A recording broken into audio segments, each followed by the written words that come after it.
When Mordecai perceived all that was done, Mordecai rent his clothes and put on sackcloth and ashes, and went out into the midst of the city, and cried with a loud and bitter cry, and came even before the king's gate, for none might enter into the king's gate clothed with sackcloth.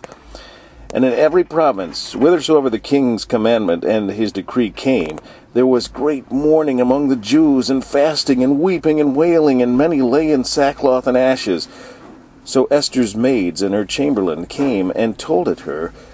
Then was the queen exceedingly grieved, and she sent raiment to clothe Mordecai, and to take away his sackcloth from him, but he received it not. Then called Esther for Hatach, one of the king's chamberlains, whom he had appointed to attend upon her, and gave him a commandment to Mordecai to know what it was and why it was. So Hatach went forth to Mordecai in the street of the city, which was before the king's gate, and Mordecai told him of all that had happened unto him, and of the sum of money that Haman had promised to pay to the king's treasuries for the Jews to destroy them. Also he gave him a copy of the writing of the decree that was given at Shushan to destroy them, to show it unto Esther, and to declare it unto her, and to charge her that she should go in unto the king to make supplication unto him, and make request before him for her people.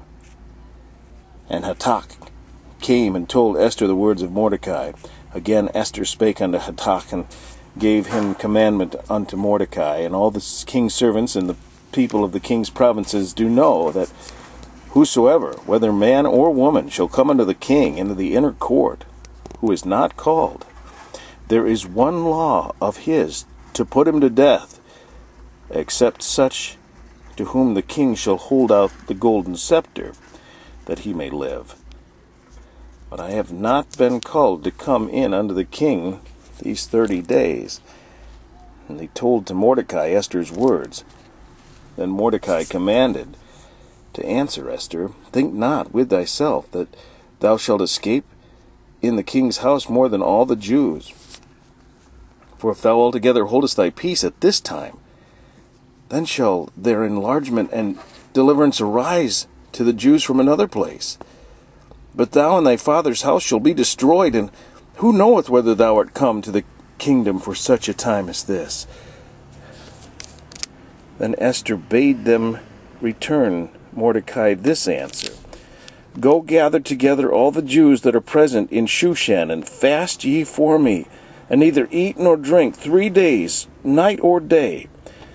I also and my maidens will fast likewise, and so will I go in unto the king, which is not according to the law. And if I perish, I perish. So Mordecai went his way, and did according to all that Esther had commanded him. Interesting. Esther used to obey Mordecai.